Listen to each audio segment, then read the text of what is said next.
Bom dia, você que me assiste. Deus abençoe seu dia, abençoe sua tarde, sua noite, no nome de Jesus. Qualquer momento que você estiver assistindo essa mensagem, que Deus seja contigo, te dê muita graça, muita paz, muita alegria e que a palavra de Deus fale com você. Vamos orar? Meu Deus, no nome de Jesus, abençoado e exaltado seja o teu nome, meu Deus, nos nossos lábios, nas nossas vidas, nas nossas mentes e corpos, meu Deus. Muito obrigado pelo Senhor estar presente conosco e falar conosco neste dia. Dai-nos a tua paz, dai-nos o teu amor. Seja engrandecido sempre, ó Deus, em toda a terra o teu nome. No nome de Jesus, eu e esta pessoa que assiste este vídeo, oramos enaltecendo o teu nome, porque só o Senhor é Deus. Muito obrigado no nome de Jesus. Amém. Que Deus continue te abençoando. Vamos ao título da mensagem: A vontade de Deus para você. A vontade de Deus para você. Entendemos que Deus, quando Moisés se aparta do povo e entra naquela nuvem, né, e sobe para o monte Sinai, Deus então dá a Moisés as leis para ele passar ao povo. E por isso o título da nossa mensagem é este: A vontade de Deus para você. Porque ali Deus estabeleceria a vontade dele para um povo que ele separou. E se você quer ser separado de Deus nesta terra, se você quer ser separado para fazer a vontade de Deus, ser um separado deste mundo para servir a Deus, é interessante você também saber que muita coisa que Deus falou com Israel é para você também. E vamos ao assunto do dia. No versículo do 8, a parte B do capítulo 22 de Êxodo, diz que todos os casos, especiais eram para ser discutidos. E então nós entendemos que Deus quer abençoar o povo e passar, então, regras para o povo. Que Deus quer passar instruções para o povo, e ali, então, está Moisés diante de Deus. E Deus diz a Moisés alguns dos casos mais específicos que não pode ser decidido entre homem e homem, que sejam trazidos a mim. A Bíblia nossa diz que eram levados aos juízes, mas os juízes eram homens que buscavam a Deus, que podiam julgar a causa e buscavam de Deus a resposta. Por isso, alguns dos casos especiais eram levados a Deus, e no versículo 8 diz alguns desses casos. No versículo 11 diz que as pessoas dos casos fariam juramento diante de Deus. Depois de ouvir a posição de Deus, eles fariam então um juramento diante de Deus. Estamos falando no capítulo 22 de Êxodo. No versículo 18 diz expressamente: a feiticeira não deve viver, ou a feiticeira deve morrer. Não deixar que no meio do povo tenha feitiço, ou tenha feiticeiro e feiticeira. E esta feitiçaria tem muitas ramificações. A feitiçaria, ela abrange muitas áreas. E hoje tem muitas religiões falsas aí, se dando como religião verdadeira, para então enganar o povo, com os seus demônios, porque não são deuses esses líderes dessas religiões, são demônios que vieram do inferno, para atordoar, para atormentar o povo que Deus escolheu, o povo que Deus separou. E a humanidade está debaixo deste poder satânico, porque a própria humanidade se lança nas mãos de Satanás. Então, é muito importante você saber disso, que a ordem de Deus para Israel, tendo feiticeiros ou feiticeiras na terra que vocês entrarem, que eles sejam mortos, não deixa esses demônios atuarem no meio de vocês. Isso diz no versículo 18. E depois podemos falar muitas coisas sobre feiticeiros e feiticeiras, porque tem muita gente consultando a feiticeiros e não sabe. Tem muitos feiticeiros espalhados por aí, em forma de mágicos, em forma dessas falsas religiões, como Umbanda, Quimbanda, Macumba e etc. Tudo isso vem da África, porque a África adorou muito a Satanás, e as pessoas levaram isso para o nosso Brasil e está levando para o mundo inteiro essas adorações. Se você estudar sobre seitas, religiões e sobre essas formas satanistas deles adorarem a Deus, você vai aprender que tudo isso aí é do diabo, do príncipe das trevas. No versículo ainda, no versículo 24, a minha ira se acenderá se vocês deixarem essas coisas acontecer com vocês e eu os matarei à espada. Deus prometeu, se vocês não ouvirem a minha voz e não ficarem do jeito que eu estou dizendo para vocês fazerem, vocês serão mortos à espada, porque a minha ira vai descer sobre vocês no caso da desobediência. No versículo 28, diz assim, contra Deus não blasfemarás. Contra Deus não blasfemarás. E a maior intenção de Satanás é fazer as pessoas se levantarem contra Deus e blasfemar contra ele. Isso está no verso 28 do capítulo 22. E o verso 29 diz, e os primogênitos teus filhos, ou dos teus filhos, o primogênito é meu, você consagrará a mim, e isto será também para os teus animais, né? E para a primícia das tuas plantações, das tuas colheitas, consagrem a mim, isto é meu. No versículo 31 diz, ser-me-eis homens santos, uma exigência de Deus que o povo dele fosse sacerdócio santo, um povo escolhido, uma nação santa para ele, é o que ele exigiu no versículo 31. E a determinação era de Deus para o seu povo o seguinte, vocês foram separados, vocês foram tirados do Egito.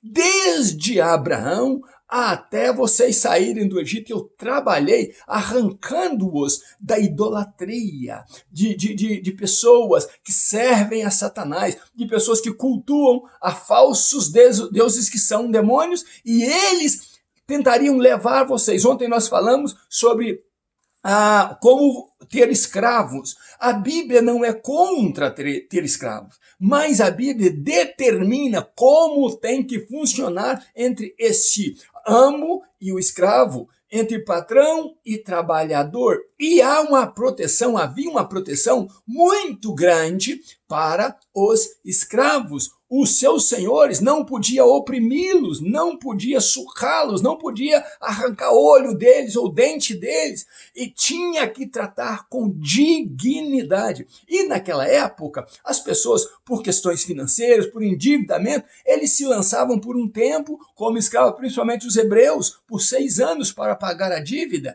mas que o tratamento deveria ser um tratamento justo.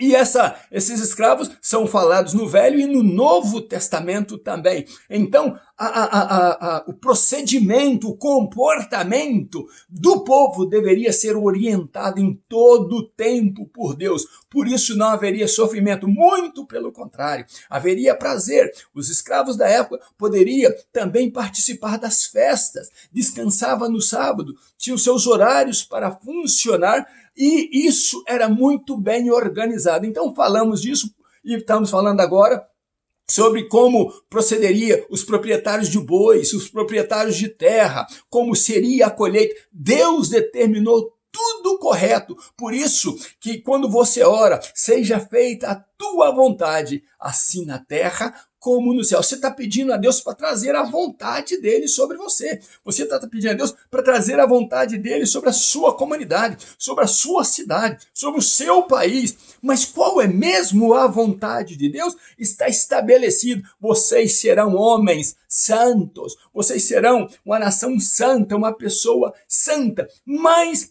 infelizmente, nem nós, nem o povo judeu cumpriu ou tem cumprido o que Deus exigiu. Eles, então, quando entram na terra prometida, eles fazem coisas que não agradam a Deus, e disso falaremos no futuro próximo. Mas nós também, que não somos judeus, temos lançado as mesmas práticas ruins, práticas satânicas, práticas pecadoras que existiam na terra de Canaã. Se você fazer uma comparação entre o que existia na terra de Canaã, ao deus Moloque, que significa em hebraico Meler, que é rei, né? Que quis se dizer rei, e o que exigia Moloque das famílias, Moloque exigia os primogênitos. Os filhos deveriam ser lançados numa abertura que ele tinha no corpo, e nessa abertura tinha uma fornalha, e os filhos eram lançados no fogo, e era a ordem de Deus: não lançareis os vossos filhos no fogo, não dedicarei os vossos primogênitos a Moloque, a esse que se diz Meler, que se diz rei. Ele não é Deus e ele não tem direito aos teus filhos, não faça isso, os teus primogênitos são meus. Mas por que o povo fazia isso? O povo fazia isso, lançava os seus filhos vivos para serem queimados ali, os seus primogênitos, para adquirir longevidade de vida, porque Moloque dizia que ele podia dar vida longa e sucesso àqueles que ofereciam, que lançavam seus filhos no fogo. Mas hoje nós temos a mesma situação nos nossos tempos. Tem músicos no Brasil, tem um sujeito músico no Brasil, que a mãe dele, diz a história, que dedicou ele e o irmão ao satanismo, a Satanás, para que ele tivesse sucesso e ela então pudesse comer do sucesso dele.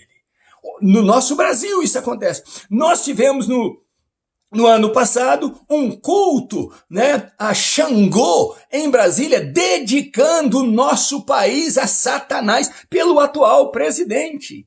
E esse Xangô significa o Senhor do Fogo Oculto, ou é um Moloque que vai engolir a nação, que quer engolir a nação brasileira, destruindo a nossa terra, destruindo a nossa plantação, destruindo os nossos jovens, o nosso povo. E aí vem essa festa satânica chamada Carnaval também, onde as pessoas blasfemam do nome de Deus, zombam de Deus e fazem a mesma orgia que era feita lá no culto a Moloque, que era jogar os filhos no fogo, que era prostituir na frente de Moloque nos seus cultos, adulterar ali, fazer orgias de bebedice ali, sexual, e tudo isso aí eles faziam para agradar um falso Deus encarnado ou feito como imagem ali de cabeça de touro e corpo de homem, que era Satanás. Hoje as pessoas estão buscando mais a vontade de Satanás, querendo fazer mais a vontade de Satanás do que servir ao nosso Deus e querer dedicar-se a Ele. Você e eu precisamos abrir os nossos olhos, porque mesmo que haja tudo isso no Brasil e muitas nações mundo afora estão cultuando ao diabo, mas ainda existe um povo que depois que esse culto a Moloque foi instituído 1900 anos antes, ou mais de 1900 anos antes do nascimento do Cristo, tem um povo em toda a terra que abraçou este que nasceu, este que pisaria e pisará a cabeça da serpente, esse que destruiu a morte e que nos comprou dando o seu sangue na cruz do Calvário. Este povo é o povo que deve buscar a Deus, que deve servir a Deus, que deve implorar: Deus, nós não estamos de acordo com essas imundícies que tem lançado aí na terra, que o diabo tem lançado na terra, com esses falsos cultos que o diabo tem lançado na terra, porque na verdade, infelizmente, dentro das maiores religiões, o diabo já tem infiltrado, desde muitos anos que ele tem infiltrado na igreja católica, nas igrejas evangélicas, tem usado os que eles chamam de santos lá, as imagens que a igreja católica usa como santos, eles usam na macumbaria, eles usam na umbanda, eles usam no candomblé, e por aí vai, eles usam Iemanjá para então ser a representante, a mesma Virgem Maria que o católico ora. Pelo amor de Jesus Cristo, abra o seu olho, abra o teu olho espiritual e fala: Deus, não me deixe ser confundido, não se meta nessas porcarias de religiões ou de falsas religiões, mas busque a Deus diretamente, dobre o seu joelho e não abra mão. Deus não quer lançar você no fogo do inferno, Deus quer fazer diferença na sua vida, Deus quer mudar a sua vida, mas Ele quer que você seja este homem que Ele falou lá no livro de Êxodo, capítulo 22, vocês serão homens santos, vocês serão uma nação santa, uma nação que me busca e eu ouvirei o teu clamor. Deus proibiu ao povo de Israel: não humilhe, não maltrata, não aflija o órfão e a viúva. E é o que mais vemos hoje, a viúva perdendo seus direitos, os órfãos abandonados e uma nação que sofre porque Satanás tem sido o Meler dessas nações, tem sido o rei dessas nações, mas nós precisamos levantar um clamor ao Deus Santo, buscar a Deus, entrar nas nossas madrugadas orando a Deus e dizer: Senhor, eu não abro mão de ser um servo do Senhor nessa terra e fazer diferença nessa terra. Eu não aceito. E por mais que os teus líderes espirituais estejam indo para o caminho errado, bote o teu joelho no chão, dobre os teus joelhos, jejue ao Senhor, busque ao Senhor e diz: Deus, eu não vou me comprometer com este mundo imundo, eu não vou me relacionar com este mundo imundo, eu não cederei a minha mão aos ímpios para que eu sirva ao Deus deles. Eu tenho um Deus verdadeiro na minha vida e eu quero saber qual é a vontade do Senhor para mim nesta vida até o meu Senhor Jesus voltar. Aquele que mudou a história da humanidade, aquele que te ofereceu um lugar especial ao lado de Deus, vivendo para Deus, ele voltará para nos buscar e só buscará aquele que ele separou para serem homens e mulheres santas diante deste mundo perdido. Que Deus abençoe você, que Deus abençoe tua família. Eu não quis abrir muito leque sobre o que é magia, feitiçaria, umbanda, espiritismo e esse monte de coisa aí que envolve Satanás, culto a mortos, né? Pessoas que acreditam que podem falar com os mortos, e a Bíblia diz que aquele que consultar morto deveria morrer. Então, na verdade, nós não entramos em pequenos detalhes, mas você está envolto de muitos demônios, mas Deus mandou os anjos para proteger você e para te guardar em todos os teus caminhos. Então busque a Deus, ore a Deus, abra o teu coração e diga: Senhor, eu sou teu, o Senhor me separou para o Senhor, e enquanto eu viver nesta vida, eu te adorarei com todas as minhas forças, e esta é a vontade de Deus para você. Deus abençoe você e família. Agora eu tenho que desejar a você uma boa tarde, que eu passei amanhã meditando na palavra de Deus. Então já é tarde aqui e eu quero abençoar você com esta palavra. No nome de Jesus, ainda nos meus pijamas, mesmo à tarde, buscando a Deus. Um grande abraço meu, pastor Riva Martins, e até amanhã, se Deus quiser. Deus te abençoe no nome de Jesus.